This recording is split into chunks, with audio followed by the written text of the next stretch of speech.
All right, today we are diving into a problem that, let's be honest, is a real headache for a lot of us. Your application lives in one cloud, but your data, that's sitting in a completely different one. So, how do you get them to talk to each other efficiently without everything grinding to a halt? Let's figure it out.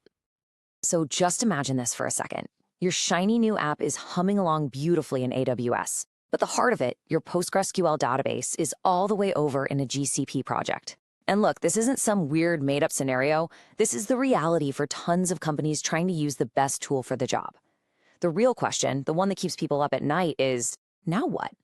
How do you connect these two without building something that's slow, super expensive, and just plain unreliable? For the next few minutes, I want you to put on your architect hat, okay? You're the one in charge. You're the senior multi-cloud architect, and it's your job to build a solid bridge between these two separate worlds. The success of this whole thing, yeah, it's resting on your shoulders. No pressure, right? Don't worry, we're going to design this thing together. So before we can even think about building a solution, we have to really understand the problem we're up against. Connecting applications across different clouds isn't just one single issue. Oh no, it's a nasty mix of technical hurdles and, frankly, financial traps that can bring your entire application to its knees if you're not paying attention. It really boils down to these three big troublemakers, and they all feed into each other. First up, high latency. Every single query has to make a long journey across the public internet. Those milliseconds, they add up fast, and suddenly your app just feels sluggish. Then there's the cost. This one hurts the wallet. Cloud providers love to charge you for data leaving their network. That's called egress. So every query result is literally costing you money. And finally, you've got unreliable connectivity. The public internet, well, it's not exactly known for its perfect stability, is it?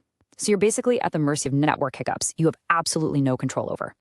So how in the world do we fight back against all of that? The latency, the costs, the instability. The answer isn't just to throw more money at it for more bandwidth. No, it's a much smarter, more elegant approach. And it's called connection pooling. Let's break that down, because it's super important.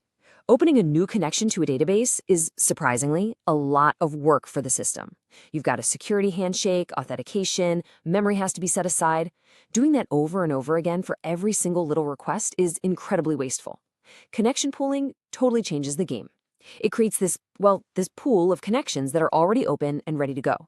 Your app just quickly borrows one, does its thing, and returns it to the pool for the next request. It's all about reuse, not recreation. It's a game changer.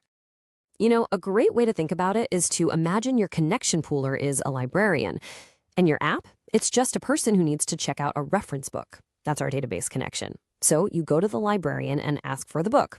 The librarian checks if there's a copy available on the shelf. If there is, great, they hand it right over. If not, you just have to wait a moment until someone else returns one. See?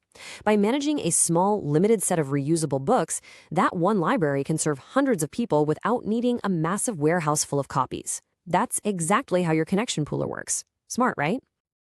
Okay, so understanding the what is half the battle. But you're the architect, remember? You need to decide on the how. There are a bunch of different tools out there to get this done, and picking the right one really depends on what you need. So let's take a look at the main options on the table. Here are three of the most popular choices.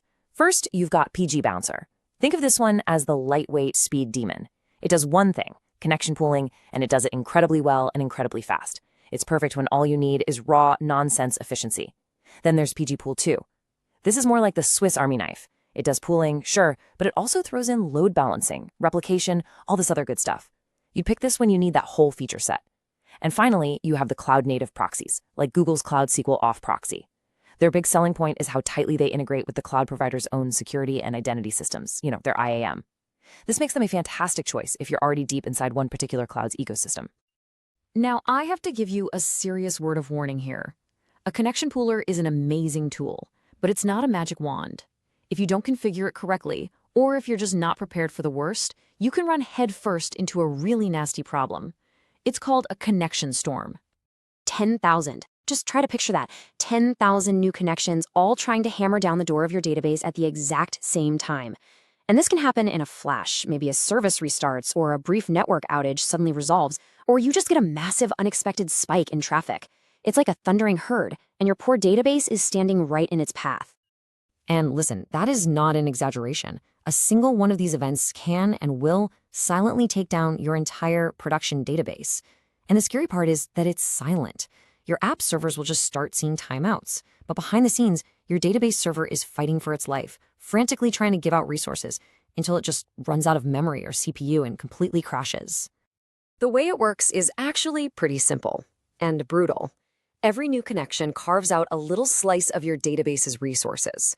So when thousands of requests all show up at once, the demand goes through the roof and the server just chokes. Now, your connection pooler is supposed to be your first line of defense here, queuing up those requests. But it has to be configured properly to actually handle that kind of surge. So, given that scary scenario, how do we build a system that's not just efficient for day-to-day work, but also tough enough, resilient enough to survive those storms? Let's lay out the action plan. This right here, this is your playbook. First, proactively size your connection pool. Don't just guess. You need to analyze your traffic and set a hard maximum connection limit that you know your database can handle without breaking a sweat. Second, configure client-side timeouts. Your app should never, ever wait forever for a connection. It's much better for it to fail fast and handle the error gracefully. Third, implement circuit breakers.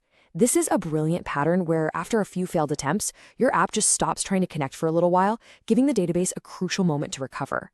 And finally, you have to monitor everything. Watch your active connections, your idle connections, your wait times in the pool. You simply cannot fix what you cannot see. And that really brings us to the last, most important question you have to ask yourself as the architect. When you connect your services across these different clouds, what are you building? Is it a high-speed, resilient bridge that enables your business to move fast? Or are you accidentally creating a fragile, expensive bottleneck that's just waiting for the next storm to break? With the right connection pooling strategy, you can make damn sure it's always the former.